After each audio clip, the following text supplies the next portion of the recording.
Todos nós, indistintamente, às vezes passamos por situações que nós não temos o que fazer. Não temos o que fazer. Nós podemos ter mil ideias, mas a gente sabe que as nossas ideias, diante da situação que se apresenta, ela é muito frágil, ela é muito incapaz, e ela não traz segurança para nós, ao contrário, ela gera insegurança. Desculpa, irmã, veio falar para mim aqui, eu esqueci. Tem alguém que não pegou esse envelope em branco aqui, dos R$ 12? Tem alguém que não pegou? Olha aqui, irmãos. Desculpa, já estava me esquecendo aqui. Coloque-se em pé, você que não pegou, que a hora que você pegar, você se senta para poder...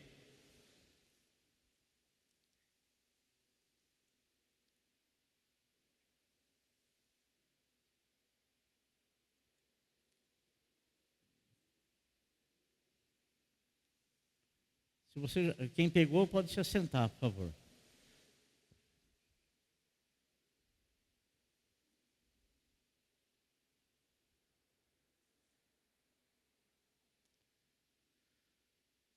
Glória a Deus.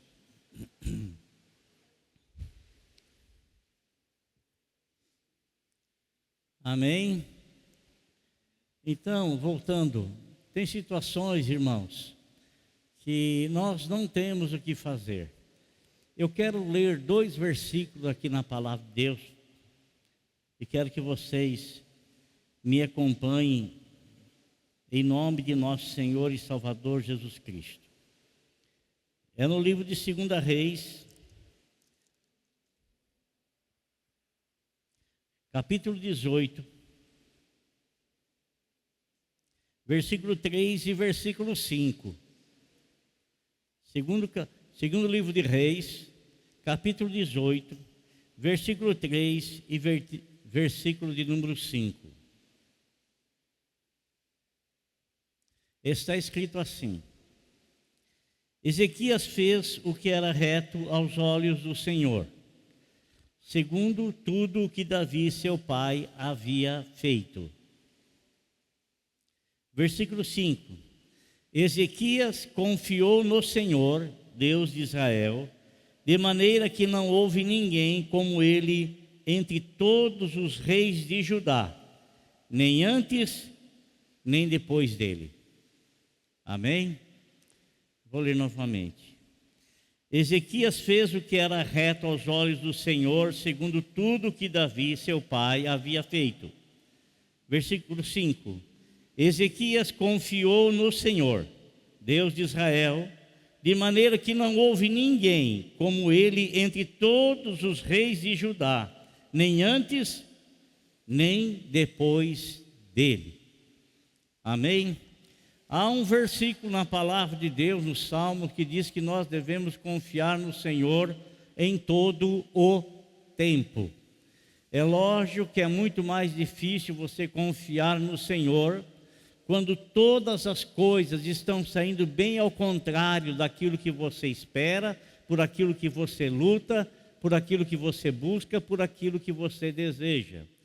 Principalmente se isso faz com que você tenha que ter paciência e perseverança para não perder de maneira alguma a fé e a confiança no Senhor. A Bíblia nos fala assim que nós, os cristãos, nós somos provados pelo Senhor. O Senhor envia sobre nós algumas provações. E essas provações que o Senhor nos envia, elas não estão no momento em que todas as coisas estão saindo bem na nossa vida. Em que todas as coisas, ou que a maioria delas, está indo tudo assim tranquilo e, consequentemente, você tem muita motivação para permanecer diante do Senhor, porque as coisas estão indo bem, as coisas estão dando certo, se não 100%, mas mais da metade, 70%, 80% estão caminhando a bom tempo. Então, você se sente motivado por essas coisas que estão dando certo e possibilitando então a você ter mais confiança e mais crença. Se essa deu certo, as outras também irá dar. Mas nem sempre é assim. E nós somos provados exatamente no momento em que as coisas não estão de concordância, não estão de acordo com aquilo que nós estamos trabalhando, aquilo que estamos buscando, aquilo que estamos orando, aquilo que estamos esperando, e muitas vezes não acontece conosco aquilo que o salmista disse: esperei pacientemente pelo Senhor, confiei no Senhor, esperei com paciência pelo Senhor. Às vezes essa paciência ela é muito provada, e às vezes essa paciência tende a levar a pessoa a perder a fé, a perder a confiança e esmorecer na sua caminhada. Nós lemos 2 versículos aqui falando de um rei, que o rei Ezequias, ele fez aquilo que era reto diante do Senhor. Lemos o outro que diz que nenhum rei de Judá fez o que Ezequias fez. Ele confiou permanentemente na presença do Senhor, diante do Senhor. E, amado irmão, quando ele, como rei de Judá, e eu quero fazer aqui uma observação a você, porque às vezes você vai pensar assim, mas e Davi? E Davi? Davi ele não foi rei de Judá, Davi ele foi rei de Israel, e foi justamente a partir do reinado dele que houve a divisão entre Judá e Israel, e o reino do sul ficou em Judá, né? E o reino do norte se tornou a capital em Samaria, e a capital em Judá foi em Jerusalém. E foi em Judá que o rei Ezequias, ele foi rei. Estou falando isso porque nós temos o que a Bíblia fala a respeito de Davi, que era um rei segundo o coração de Deus. Então ele foi rei de Israel e não rei de Judá, como foi Ezequias. Ezequias reinava, e Ezequias ele tinha uma pessoa da alta confiança dele. Ele começou a reinar com 26 anos de idade. 26 anos de idade ele começou a reinar, e diferente de nós, irmãos, e olha só o grande privilégio que todos nós temos em Cristo Jesus, nosso Senhor. Nós não precisamos de nenhum interventor, ou nós não precisamos de nenhum intercessor, nós não precisamos de absolutamente ninguém que esteja entre nós e Deus, como era outrora, como era antigamente, como era no Velho Testamento. As pessoas não tinham contato com Deus, a comunhão com Deus, como há a possibilidade de todos nós termos. Não tinha. O Novo Testamento trouxe essa bênção para todos nós, e todos nós somos sacerdotes diante do Senhor. Todos nós podemos elevar diante do Senhor as nossas orações, e podemos então falar com o Senhor diante das nossas orações, e consequentemente sermos ouvidos pelo Senhor nas nossas orações. Naquela época não era assim. Naquela época tinha um sacerdote, ele era aquele que mediava o homem com Deus. E tinha também quem? Tinha os profetas também. Os profetas que eram aquelas pessoas que estavam diante do Senhor e eram buscados para orientar os reis, para buscar as pessoas que estavam sob autoridade. O que é que Deus queria, como é que Deus queria, o que é que o Senhor esperava desses reis. Então, eram os profetas que buscavam diante de Deus e traziam respostas a esses reis. E o rei Ezequias, ele tinha um mentor muito abençoado, que foi o profeta Isaías, né? Talvez o profeta que mais profetizou, né? Tanto que o livro dele é o livro com maiores capítulos, é o livro maior da Bíblia, porque ele profetizou no reinado de vários e diversos reis, né? Então Ezequias, quando ele começa a reinar, então ele busca ser orientado por Deus através do profeta Isaías, que era um homem de grande confiança, que era realmente uma pessoa que tinha um contato, uma comunhão com Deus, que tinha contato, tinha uma intimidade com Deus. Ele não iria e não tomava suas decisões apartado do Senhor, longe do Senhor. Não, ele não fazia isso. Ele buscava sempre a orientação de Deus. E nesta orientação que ele buscava de Deus e recebendo-a, ele teve o seu reinado próspero. Deus abençoou muito ele. Por quê? Porque antes dele houve o reinado de uma outra pessoa, né? E aquela pessoa que era o pai de Ezequias, ele foi um homem que até certo ponto serviu ao Senhor, até certo ponto, mas ele não promoveu a limpeza que Ezequias estava promovendo, purificando o coração das pessoas, levando-os a uma adoração ao Senhor Deus, arrancando tudo quanto era idolatria do reinado de Judá. E agora, irmãos, ele está sendo abençoado, e porque o reinado dele está sendo abençoado, muitos reis em volta pensaram assim: é melhor a gente combater esse homem, porque ele está crescendo muito, é melhor a gente combatê-lo, tirar ele do reinado, porque ele está prosperando muito, está progredindo muito, né? E eles então começaram a tramar contra a vida e o reinado de Ezequias. E eles tramaram tanto, irmãos, que Ezequias, ele era o rei de Judá, não era o rei de todo Israel.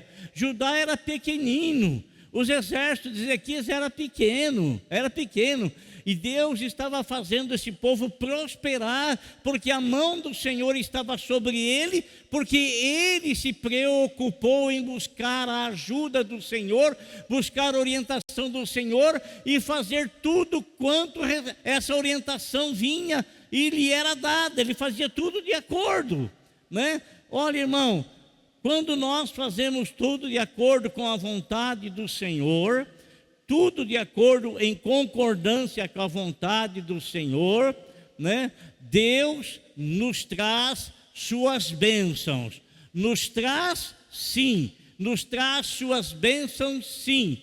Deus, ele começa a guardar, começa a proteger, começa a nos livrar de todo mal, começa a nos amparar, começa a trazer graça e misericórdia sobre a nossa vida. Então, meus irmãos, o que estava acontecendo? O que é que estava sucedendo? De repente, o rei da Síria se levantou, e a Síria é uma nação enorme, muitos e numerosos os exércitos da Síria. E eles vêm então para combater a Israel, para combater a Judá. E eles vão em quem? Eles vão colocar medo em quem? Vão colocar medo naquele que está liderando, vão colocar medo naquele que está à frente. É nesse aí que eles vão e começam a trazer intimidação, começam a trazer medo, começam a trazer assim, apontando fracasso, apontando falhas, apontando erros, apontando, dizendo: ó Deus que você serve, ó, seu Deus não faz nada para ninguém, não faz nada com ninguém, seu Deus é nulo. E quando Ezequias então recebe essas provocações, ele recebe também uma carta cheia de ameaças, uma carta com muitas ameaças. Ele sabia que ele não poderia de forma alguma fazer absolutamente nada contra o rei da Síria. Ele não tinha força para isso. Mas ele era um homem temente a Deus. Irmãos, tem coisa na nossa vida que nós não temos o que fazer. Tem coisa que insurge contra nós e que nós nos vemos assim totalmente amarrados de pé e mão para lutar contra aquilo. Tem coisas que insurgem contra nós e isso traz às vezes, medo, temor, insegurança. Isso às vezes traz muitas coisas ruins contra nós. Muitas coisas ruins, sabe? Coisas que surgem, coisas que vai. E a gente às vezes não sabe o que fazer. Mas diferentemente de Ezequias, porque Ezequias ele dependia de alguém conversar com Deus a respeito dele. Nós não, nós temos acesso a Deus para conversar com Deus por intermédio de nosso Senhor e Salvador Jesus Cristo. E nós podemos levar diante de Deus o que muitas vezes a gente não faz, porque a gente acha que Deus não vai dar-nos ouvido, que Deus não vai nos dar atenção, que Deus não vai estar nem aí com a gente, que Deus não vai nem se preocupar conosco e com a situação que nós estamos passando ou envolvidos. Mas isso não é verdade. Não é verdade. Quando nós levamos diante de Deus as nossas súplicas, as nossas orações, e quando alguma situação traz medo ao nosso coração, só existe uma pessoa que nos faz dormir tranquilamente, trazendo segurança à nossa alma. É o Deus que pode sobre todas as coisas. Nós não podemos sobre todas as coisas. Nós não temos força sobre todas as coisas. Nós podemos ter ideias mirabolantes, muitas e muitas ideias, mas nós não podemos fazer com que essas nossas ideias funcionem, porque nós dependemos de Deus. E é buscando a Deus que nós vamos ter da parte de Deus, segurança, tranquilidade no nosso coração, ainda que a nossa alma ela seja afligida por temor, por medo, por insegurança. Ainda assim, o Senhor vai trazer segurança ao nosso coração, e só Ele o fará. Só Ele fará, ninguém mais. Ninguém mais. Então o que Ezequias faz, irmãos? Ele lê aquela carta, e qual é a atitude dele com respeito àquela carta? Então no capítulo 19, versículo de número, no capítulo 19, o rei Ezequias ouviu tudo aquilo que havia sido falado com respeito a ele e ao Deus dele. E ele diz assim: quando o rei Ezequias ouviu isso, rasgou as suas roupas, cobriu-se de pano e de saco e entrou na casa do Senhor. Aonde que ele entrou, irmãos? Aonde? Entrou na casa do Senhor. Nenhum mal te atingirá, nem praga alguma chegará à tua tenda. Se não vai atingir e se não vai conseguir entrar, quer dizer que vai ser tentado. Vai ter tentado entrar, vai ser tentado a chegar, mas na proteção do Senhor, aquele que habita no esconderijo do Altíssimo, à sombra do Senhor onipotente descansará. Amém? À sombra do Senhor onipotente descansará. Então ele entra na casa do Senhor. E ele, ao entrar na casa do Senhor, ele leva diante do Senhor a carta que ele recebeu de Senaqueribe, através de deixa eu ler o nome do homem aqui, que Rabizaque, né, afrontou ao Senhor. Então ele leva essa carta diante do Senhor. O que ele faz, irmão? Ele leva aquela carta diante do Senhor, porque aquela carta provocou nele sim uma certa insegurança, porque era uma carta ameaçadora e era uma carta de alguém que tinha um exército muito poderoso do que o exército que ele tinha. Então ele leva diante do Senhor aquela situação. Amado, não esqueça de levar diante do Senhor a sua situação. Não esqueça de levar diante do Senhor a sua situação. Não esqueça. leve diante dele.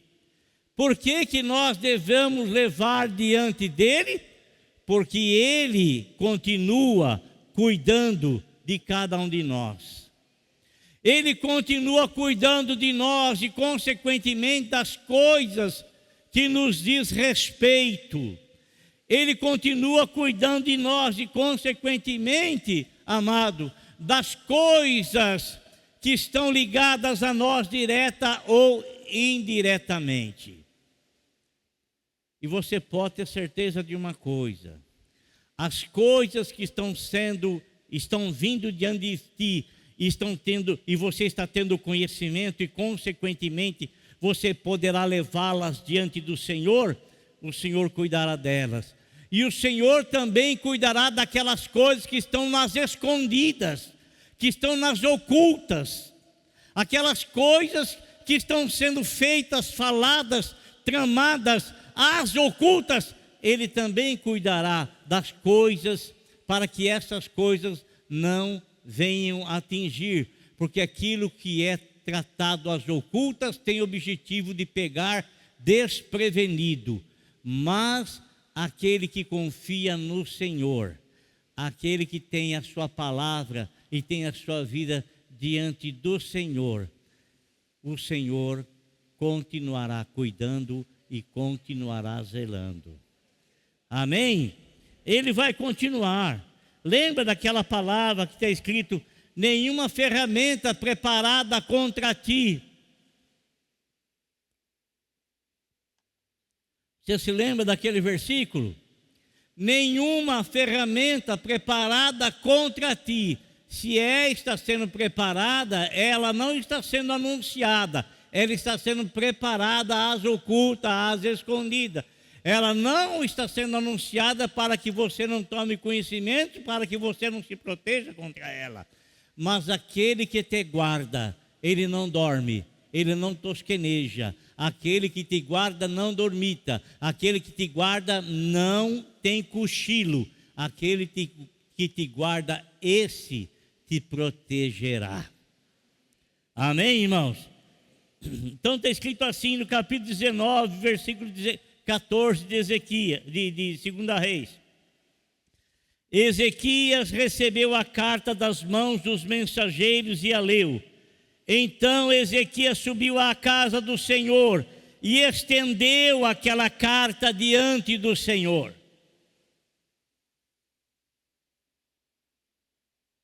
Aquilo que era conhecimento dele, esse conhecimento que veio através do recebimento e da leitura daquela carta, o que ele faz? Ele leva diante do Senhor.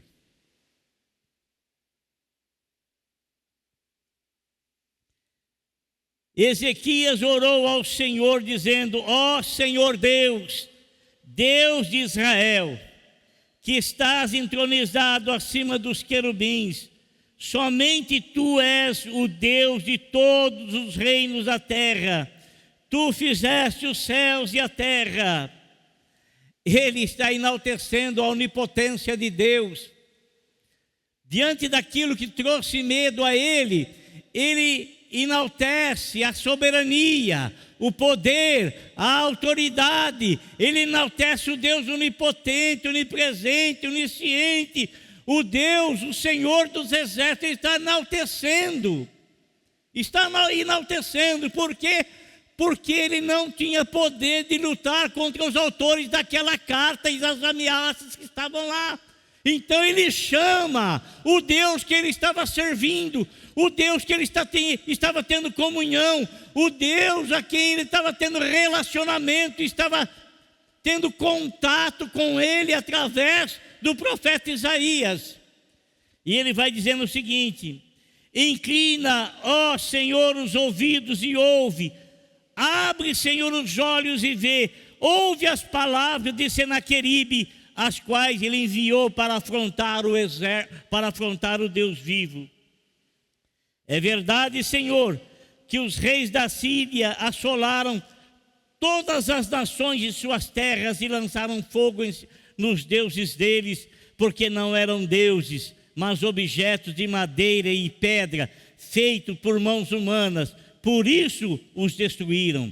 Agora, ó Senhor, nosso Deus, livra-nos das mãos dele, para que todos os reinos da terra saibam que só tu, ó Senhor, és Deus. Amém? Então ele colocou Senaqueribe diante de Deus e colocou Deus diante das ameaças de Senaqueribe. E o que ele recebe, irmão? Então, aí ele recebe da parte de Isaías uma palavra concernente a essa oração que ele fez. E no versículo de número 20 diz assim: então Isaías, filho de Amós, mandou dizer a Ezequias: assim diz o Senhor, o Deus de Israel, eu ouvi a oração que você fez a respeito de Senaqueribe, rei de Assíria. E esta é a palavra que o Senhor falou a respeito dele. Olha a palavra que o Senhor falou a respeito de Senaqueribe. A virgem, a filha de Sião, desdenha e zomba de você. A filha de Jerusalém meneia a cabeça atrás de você. A você, a quem você afrontou e de quem você blasfemou? E contra quem você levantou a voz e ergueu os olhos com arrogância? Contra o Santo de Israel.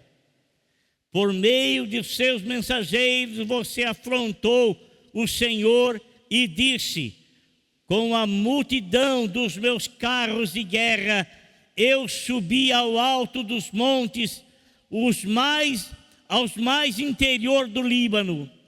Cortei os seus altos cedros e os seus melhores ciprestes, cortei os seus abrigos mais distantes e ao seu denso bosque. Eu mesmo cavei e bebi as águas de estrangeiros, com as plantas dos meus pés saqueei todos os rios do Egito. Por acaso você não ouviu que há muito tempo eu, o Senhor, determinei essas coisas e que já desde os dias remotos as tinha planejado? Agora eu as faço acontecer. Eu quis que você reduzisse os montões de ruínas das cidades fortificadas. Por isso os seus moradores debilitados andaram cheios de temor e envergonhados, tornaram-se como ervas do campo e a erva verde e capim dos telhados e o cereal queimados antes de amadurecer. Mas eu sei onde você está, conheço o seu sair e o seu entrar e o seu furor contra mim. Por causa do seu furor contra mim e porque a sua arrogância subiu até os meus ouvidos, eis que porei o meu anzol no seu nariz e o meu freio na sua boca, e farei você voltar pelo caminho por onde você veio. Amém? Ezequias estava cheio de temor, mas ele orou ao Senhor, e o Deus dele mandou ele falar, mandou esse recado de Isaías para Ezequias, para que o coração de Ezequias houvesse um conforto no coração de Ezequias e não houvesse temor e não houvesse medo. Amado irmão, presta atenção no que eu quero lhe dizer.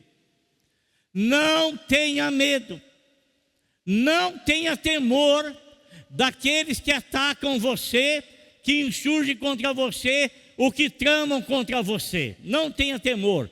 Não tenha medo, não tenha medo, porque o Senhor Deus de Israel, o Deus de Ezequias, é o Deus que guarda a nossa vida, que protege a nossa vida, que zela da nossa vida e que cuida da nossa vida.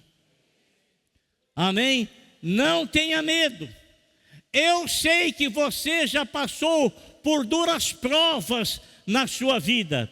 Eu sei que você já passou pelas mais diversas inseguranças, movidas e trazidas pelas mais diferentes situações. Mas não tenha medo, porque assim como Deus livrou você de cada uma, Deus continuará livrando você de todas, e Ele vai te dar vitória sobre cada uma delas. Ele te dará vitória sobre cada uma delas. Ele é quem traz segurança para a tua vida. Ele que traz segurança para o teu coração e para o nosso coração. Amém? É Ele que traz e é Ele que trará. Quer ler mais o que Ele falou?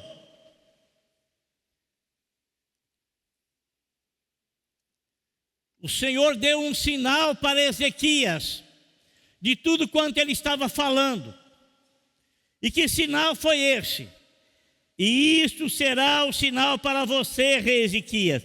Neste ano se comerá o que nascer espontaneamente e, no segundo ano, o que daí proceder. Mas no terceiro ano, semeiem e colham, plantem vinhas e comam dos seus frutos.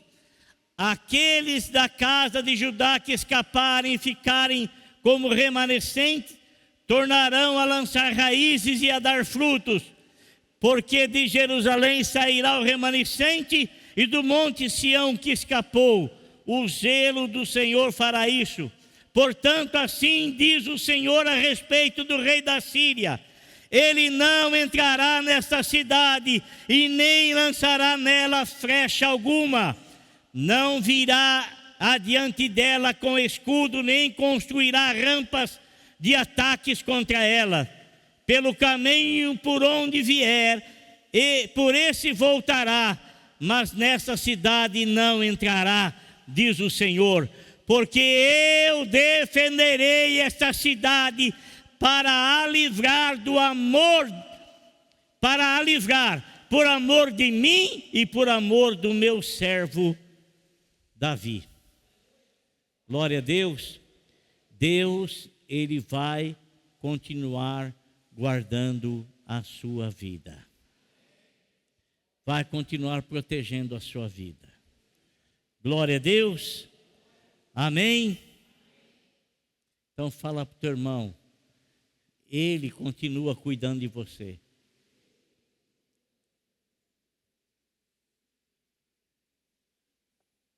Ele continua cuidando de você. Glória a Deus. Aleluia. Você quer saber o que aconteceu com Senaqueribe? A hora que chegar na sua casa, você continue lendo esse capítulo, que você vai ver qual foi o fim que Deus trouxe sobre o inimigo de Israel, sobre o inimigo de Judá, sobre o inimigo de Ezequias. E é isso também que Ele faz com todos os nossos inimigos. Ainda que a força deles pareçam ser superior às nossas,